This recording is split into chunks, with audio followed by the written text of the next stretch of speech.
Good afternoon. Vice President Sara Duterte's legal team is opposing the House of Representatives' appeal to the Supreme Court that sought to reverse the ruling avoiding the impeachment case.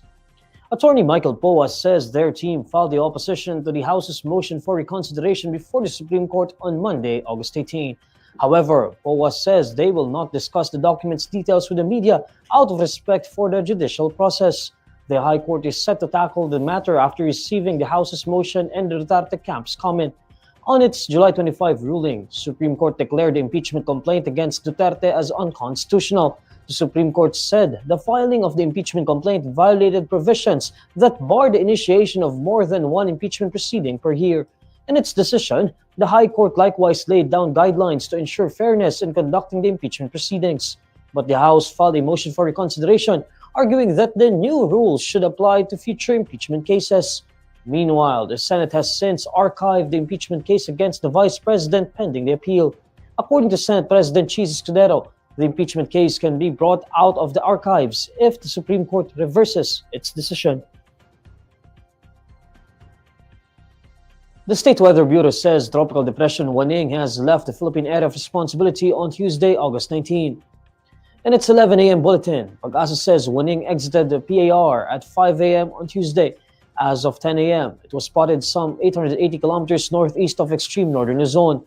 According to Pag-asa, the tropical cyclone carries maximum sustained winds of 55 kilometers per hour and gustiness of up to 70 kilometers per hour. Meanwhile, Pag-asa is currently monitoring a low-pressure area outside PAR that has a medium chance of becoming a tropical depression. The LPA was located 1,675 kilometers east of eastern Visayas as of 8 a.m. State meteorologists say the tropical depression and LPA have no direct effect on any parts of the country, but the easterlies are forecast to bring a high chance of rain over most parts of the country on Tuesday. Easterlies are the warm winds from the Pacific Ocean. The National Maritime Council is ruling out the possibility of deploying Philippine Navy warships to Scarborough Shoal, deeming it a warlike move. In a press briefing, National Maritime Council spokesperson Alexander Lopez says the Philippines will not deploy its navy in the area to match China. Lopez is backing the earlier statement of National Security Advisor Eduardo Año.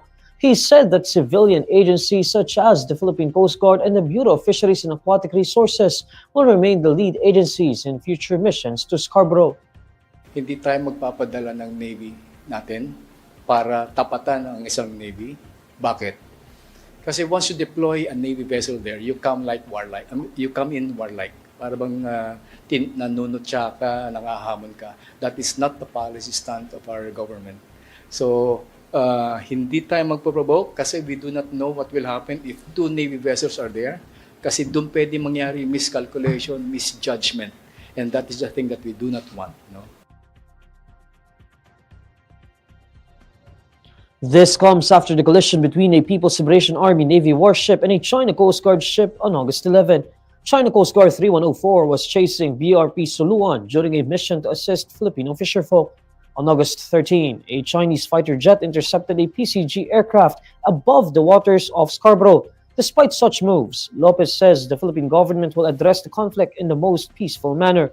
He says the direct participation of a Navy warship could be seen as provocative and escalatory. Nevertheless, Lopez assures that the Philippine government is prepared for any scenario. If ever it escalates, it is not to the best interest of our country.